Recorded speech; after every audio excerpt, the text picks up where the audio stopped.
Good day. Today, I want to talk to you about something that each and every one of us has faced, something that many fear, but something that, if understood correctly, can be one of our greatest allies in the journey of life.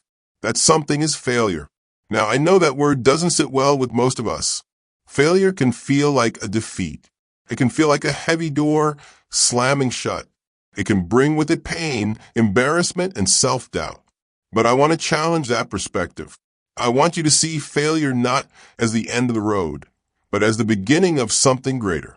Failure is not the opposite of success, it's part of success. Let's begin by clearing a major misconception.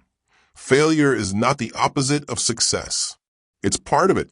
Every great person, every innovator, every game changer you admire has failed, and not just once, but repeatedly. Think about Thomas Edison. The man who invented the light bulb didn't get it right the first time. In fact, he failed over 1,000 times before he finally created a working model. When asked about his failures, he famously said, "I have not failed. I've just found 10,000 ways that won't work." That's the spirit. That's the mindset. Failure is not falling down, it's staying down. The only true failure is refusing to try again. Every failure carries a lesson. Every time you fail, you're being offered a lesson. A lesson about what doesn't work, a lesson about your limits and how to push past them. A lesson about perseverance, about humility, and most importantly, about growth. If you succeed at everything you do, you learn very little. But when you fail, you are forced to confront your weaknesses. You are given the opportunity to reflect, to analyze, to adapt, and to come back wiser and stronger. Michael Jordan, one of the greatest basketball players of all time, said, "I've missed more than 9,000 shots in my career. I've lost almost 300 games. 26 times I've been trusted to take the game-winning shot and missed. I've failed over and over and over again in my life, and that is why I succeed." He learned from each of those failures. He turned them into fuel, into motivation, into improvement. Failure builds resilience.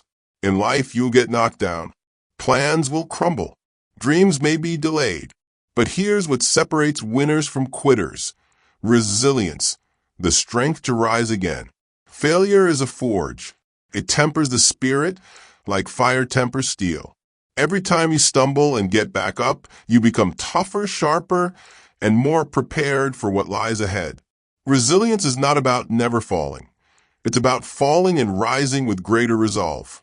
The strongest people are not those who have never failed, but those who have failed, felt broken, and still chose to get back up. You are not defined by your failures. Here's something I want you to carry with you always. You are not your failures. You are not the test you failed, the job you lost, the business that didn't work out, or the relationship that ended. Those are events, not definitions. Too often, we allow our failures to shape our identity. But your value, your potential, your future is not limited by your past. You are always one decision, one effort, one act of courage away from turning things around. Let go of the shame. Let go of the labels. Let failure be a chapter in your story, not the title. Failure fosters innovation.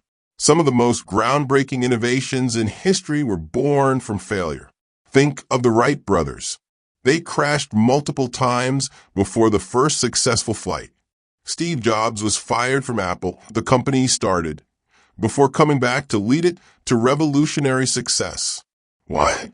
Because they didn't let failure stop them. They used it to rethink, to recalibrate, and to rise. In fact, the willingness to fail is what often fuels creativity. When you're not afraid to be wrong, you give yourself the freedom to explore, to risk, to imagine. Failure becomes a canvas for innovation. How to embrace and learn from failure. Let me offer you a few steps to turn failure into your greatest teacher. Acknowledge it honestly. Don't hide it, sugarcoat it, or run from it. Own it. Admit what went wrong, not to punish yourself, but to understand it. Reflect and learn. Ask yourself, what can I take away from this? What would I do differently next time? What skill do I need to develop? What mistake should I avoid repeating? Adjust and try again. Learning is useless if it doesn't lead to action. Apply the lessons. Adjust your strategy, then go back into the ring. Keep the big picture in mind. One failure doesn't erase your dreams. Remember why you started. Stay focused on the long game. Greatness is not built in a straight line. Encourage others to learn from their failures. Share your story. Your vulnerability might just give someone else the strength to keep going. Let's normalize failure as a step on the path, not a sign of inadequacy. The legacy of those who failed forward. History remembers those who didn't let failure define them.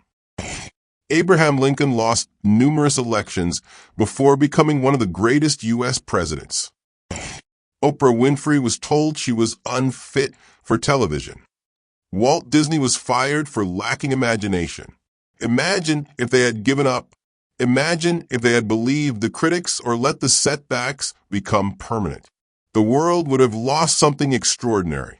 So I ask you, what will you do with your failures? Will you let them break you? Or will you let them build you? Will you shrink because of them? Or will you stand taller because of what you've learned? Final thoughts. The road to your dreams is paved with missteps, rejection, and setbacks. But every failure brings you one step closer to understanding, to growth, to success. So next time you fail, don't ask, why me? Ask, what is this teaching me? Embrace failure. Learn from it. Grow through it. And remember, the most beautiful chapters of your story often begin with the word failure and end with the words, I didn't give up. You can like, share, and subscribe if this video blessed you. Thank you.